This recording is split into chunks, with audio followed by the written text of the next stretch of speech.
اعوذ باللہ من الشیطان الرجیم بسم اللہ الرحمن الرحیم۔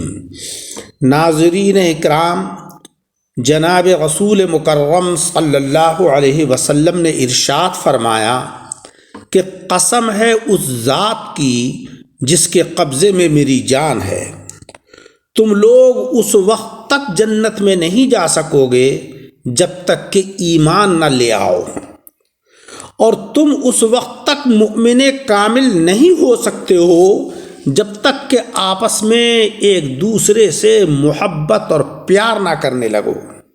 کیا میں تمہیں ایسی بات نہ بتا دوں کہ اس پر عمل کرنے سے آپس میں محبت کرنے لگو گے؟ آپ علیہ الصلاۃ والسلام نے فرمایا کہ آپس میں محبت کرنے کا بہترین طریقہ یہ ہے کہ آپس میں ایک دوسرے کو سلام کرو، یعنی سلام کو عام کرو۔ سلام کرنے میں جو پہل کرتا ہے اس کا مرتبہ زیادہ ہوتا ہے۔ بڑوں اور چھوٹوں سب کو سلام کیجیے۔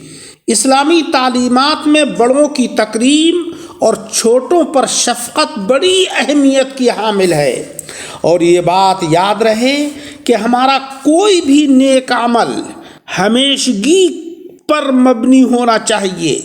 پیارے آقا فرماتے ہیں کہ اللہ کے نزدیک سب سے زیادہ پسندیدہ دین کا وہی عمل ہے جس پر آدمی مداومت یعنی ہمیشگی اختیار کرے۔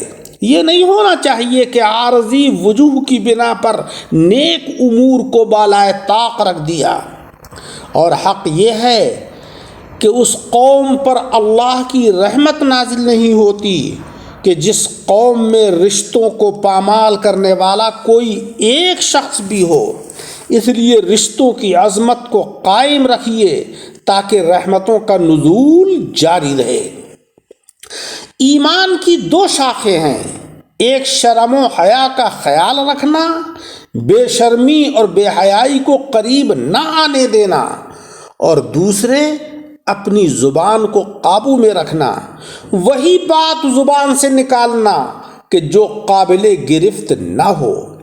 الفاظ شیریں اور شستہ ہونا چاہیے، کیونکہ کبھی کبھی زبان سے نکلا ہوا صرف ایک لفظ نعمتوں کے زوال کا سبب بن جاتا ہے۔ پیارے نبی صلی اللہ علیہ وسلم کا ارشاد عالی ہے کہ ترش رو، بد مزاج اور تکبر سے چلنے والا جنت میں داخل نہیں ہوگا۔ آقا علیہ السلام نے ہمیں کاروبار کرنے کا شاندار طریقہ اور اس کا بہترین انجام تعلیم فرمایا ہے۔ آپ فرماتے ہیں کہ قول و فعل میں نہایت سچائی اور نہایت دینداری کے ساتھ کاروبار کرنے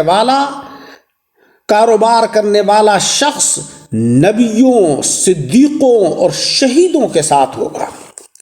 آپ علیہ السلام کا فرمان ہے کہ جو شخص قرض دار کو مہلت دے، یعنی قرض وصول کرنے میں نرمی کرے یا قرض کو معاف کر دے، تو اللہ جل شانہ و عم نوالہ اس کو قیامت کے دن اپنے عرش کے سائے میں جگہ دے گا، جبکہ اس کے سوا کوئی سایہ نہیں ہوگا۔ حضرت سلمان فارسی رضی اللہ تعالی عنہ کا فرمان ہے کہ کمزور اور ناتواں کے ساتھ اللہ کی شدید مدد کے بارے میں اگر لوگوں کو پتہ چل جائے تو وہ کمزور کو کبھی بے یار و مددگار نہیں چھوڑیں گے، مگر ہمارا حال اس کے برعکس ہے کہ ہم طاقتور کے ساتھ رہتے ہیں، کمزور کو بے یار و مددگار چھوڑ دیتے ہیں۔ پیارے آقا فرماتے ہیں کہ اگر تم لوگوں کی مدد مال سے نہیں کر سکتے تو کم از کم ان کے لیے آسانی پیدا کرو، اپنے حسن و اخلاق سے ان کی مدد کرو۔ پیارے عزیزوں، ہمیں یہ چاہیے کہ ہم اسلامی تعلیمات کے اوپر عمل کریں اور اپنی ذات کو اخلاق حسنہ اور عقائد حقہ کے ساتھ متصف کریں۔ آمین بجاہ النبی الکریم۔